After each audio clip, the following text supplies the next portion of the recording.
What's up, everyone? Welcome back to the Old Card Shop. Thanks so much for coming and dropping in today. As you can see from the title of the video, this is going to be a PSA video. As of today, I'll flash on the screen a little information here. As of today, PSA has stopped taking any of its submissions other than its Super Express $300 per card submission. That is really big news because as of just last month, PSA price hiked and increased their turnaround times, which was a huge deal in the Pokemon card market, considering that PSA is essentially the go-to grading company for most people in the Pokemon market. And so this does have huge ramifications for the other grading companies as well as PSA cards that are currently out there on the market. As many of you know, currently PSA demands most of the highest prices right now for graded cards, except for some exceptions of seed black labels and pristine, 10s all across on CGCs. But most of the time, PSA 10s command the highest value. Now that PSA has stopped their submissions and continues to probably be the most in-demand gradable product for cards, you're going to see a small price hike on those PSA cards that are already in the system.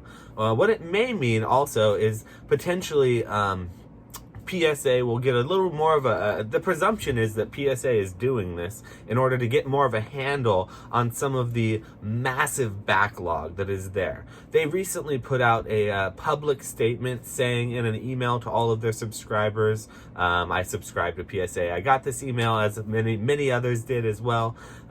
They said that they were getting on every 5 business days, so every week essentially, they are getting 500,000 cards submitted to them.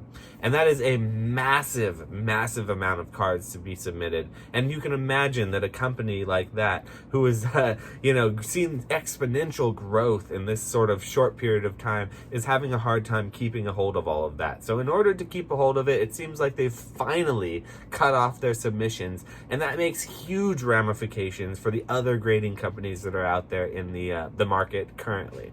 Currently, CGC and BGS are the two big other grading companies. I do believe I've heard of GMA as well. That's somewhat making a little traction in the market, but mostly I'll be talking about BGS and CGC.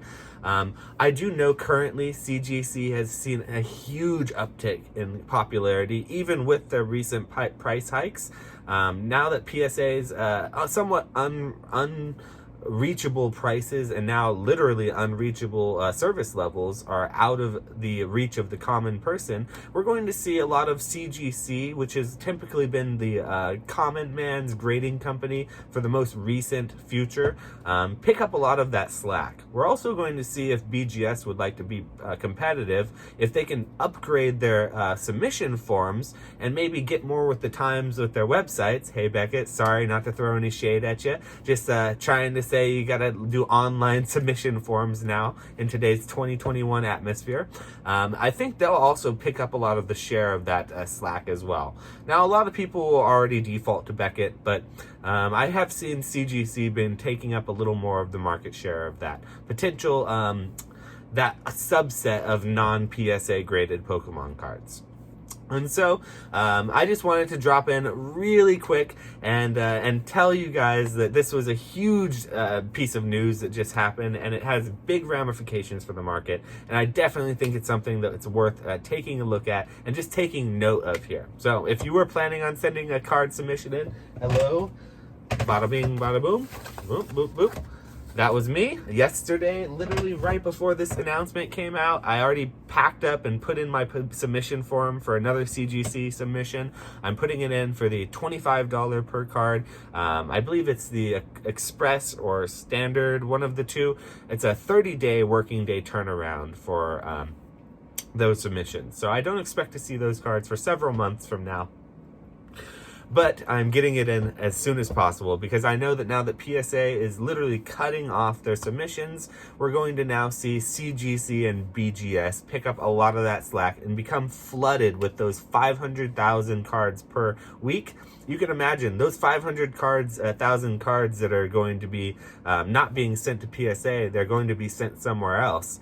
and I can think of two companies right away that come to mind. So thanks for coming by, guys. It's been a blast making this video.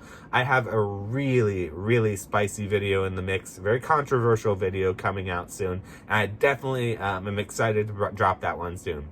If you haven't already, please drop a like and a subscribe to this channel. And also, if you would love to come by and hang out with us and hear what we talk about the market and see what we're doing on a day-to-day basis, come check us out on Twitch at 7 p.m. Pacific Standard Time every single day. We're live on Twitch. Come check us out and hang out. I really love interacting with the community, and I'm there every day hanging out in the old card shop here. So come drop in and say what's up. So thanks, guys. Thanks for stopping by. Hopefully you found this informative, and I've had a lot of time making fun making this video here. So keep on training, trainers, and let's go.